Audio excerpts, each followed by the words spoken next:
तो आप हमें ये बताइए कि आप क्या सिर्फ हिंदुओं के नेता हैं? बीजेपी सरकार क्या हिंदुओं की नेता है? क्या मुसलमान इस देश के नागरिक नहीं है? क्या आप मुसलमानों के नेता नहीं हैं? तो ऐसी बातें क्यों करते हैं आप? मैं आपको बताना चाहता हूं, देखिए पहले भी कई बार बोल चुका हूं। पहली बात हेलो दोस्तों, स्वागत है आपका हमारे चैनल एनएच एजेंसी पर। जैसा कि आप सब जानते हैं, आए दिन भाजपा के नेता लोगों के बयान आते रहते हैं कि बटोगे तो कटोगे, और हिंदुओं को एक करने की बात कही जाती है।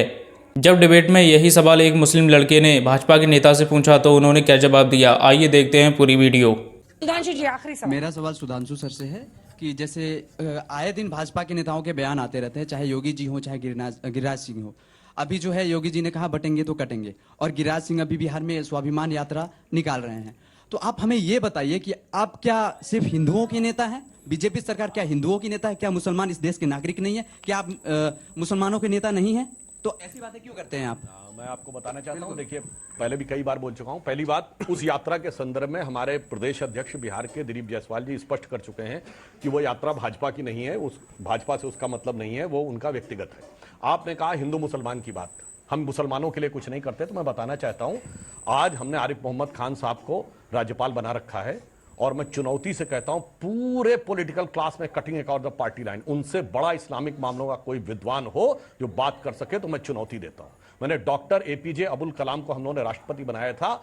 आप लोगों ने शायद अगर मुस्लिम हिस्ट्री पढ़ी है कि नहीं पढ़ी, उमैयद खलीफत और अब्बासी खलीफत के जमाने में बैतुल हिकमत होता था 10th सेंचुरी में बगदाद में, जब उनकी नॉलेज की पीक थी। उसके बाद से आज तक कोई इतना बड़ा साइंसदान नहीं पैदा हुआ। पिछले 800-900 सालों में जो डॉक्टर कलाम पैदा हुए, हमने राष्ट्रपति बनाया, तो ये लोग विरोध करते हैं। अभी 2015 में वीर अब्दुल हमीद की शहादत की 50वीं वर्षगांठ हुई थी, तो मोदी जी ने उनके परिवार को, उनकी पत्नी को बुला के सम्मानित किया था। इनमें से कोई उनके घर में कभी गया हो तो बताइए। सुनिए, अब मैं आपको बताना चाहता हूं, अब सुनिए, अरे भाई पूरी बात सुनिए। 1947 में 15 अगस्त मुलायम सिंह यादव, फिर बीच बोलने लगते हैं हमारे प्रदेश अध्यक्ष निर्मल खत्री और क्या तरीका है? 50 अब लोग मैं बताना चाहता हूं, फिर बीच में डिस्टर्ब करने लगे, मैं तो नहीं बोल रहा था। 15 अगस्त 47 को लाल किले पर पहली शहनाई बधाई उस्ताद बिस्मिल्लाह खान ने, उन्हें भारत रत्न मिला। 2001 में अटल जी की सरकार में 50 साल सेकुलर सियासत में कभी नहीं मिला। इसीलिए मैं कहना चाहता हूं, डॉक्टर कलाम के नमाजे जनाजा में कितने गए बताइए? बुरहान वानी के नमाजे जनाजा में जाते हुए दिखते हैं। ये बताइए, अब्दुल रहीम खान खाना की जयंती नहीं मनाते, औरंगजेब की जयंती मनाते। इसलिए मामला हिंदू मुसलमान का नहीं है, झूठ बोल के निकल मामला कट्टरपंथी सोच और राष्ट्रवादी सोच। हम अच्छे और सच्चे मुसलमान के साथ है या अपराधी और आतंकवादी के साथ? अच्छा, बुरा दो बातें सिर्फ इन्होंने कही। एक तो वीर अब्दुल हमीद की मैं सम्मान आपसे नहीं, आखिरी में हम लोग शेर एक आपके लिए है। बिस्मिल्लाह खान को भारत वो दोनों बताते हैं। आप चिंता बताइए, दोनों बताइए, धैर्य रखिए, ठहरो।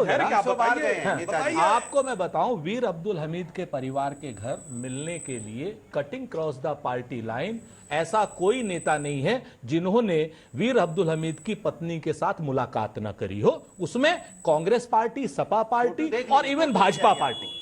हम इस तरह इनके तरीके से थोड़ी है कि फर्जी बातें करें। भाजपा वाले भी गए, सभी लोग जाते गए नहीं, दिल्ली बुलाया प्रधानमंत्री आवास में। हम गए थे, आपने बुलाया था, ये फर्क कब गए थे? 2015 दूसरी बात बुरहान वानी के लिए उन्होंने कहा, बुरहान वानी नाम के नहीं, उस्ताद बिस्मिल्लाह खान, भागिए नहीं वहीं पे आ रहे हैं। बताइए, नहीं वहां पे ही आइए। दूसरा पॉइंट पहले बुरहान वानी ले लीजिए, काहे परेशान हो रहे हैं? नहीं, अभी उस्ताद बिस्मिल्लाह जल्दी। अरे आप बुरहान वानी नहीं, मैंने आप तय करेंगे कि बुरहान वानी बोला ही नहीं था, मैंने याकूब मैंने बोला था। अनुराग को आप कहती रहती हैं, लेकिन राज्यसभा नहीं कह सकती हूँ, टाइम खत्म हो रहा है, प्लीज सर।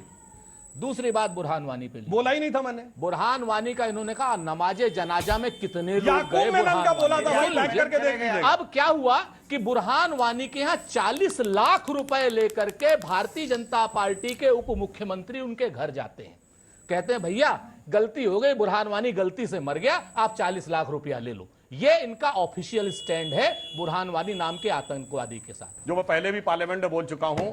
मुसलमानों को समझना चाहिए कि किसी को किसी की मोहब्बत ने मारा और किसी को किसी की अदावत ने मारा, और इस शराफत अली को सेकुलर सियासत ने मारा। मुस्लिम लड़के ने जो सवाल किया था उसका जवाब तो कुछ खास अच्छा नहीं मिला। और आज के दौर में सभी जानते हैं कि बीजेपी क्या कर रही है, और उनके नेता जगह जगह खुलेआम कहते हैं कि मुसलमानों को काट देंगे। वीडियो अगर अच्छी लगी हो तो वीडियो को लाइक करें, चैनल पर अगर नए हैं तो चैनल को सब्सक्राइब ज़रूर करें।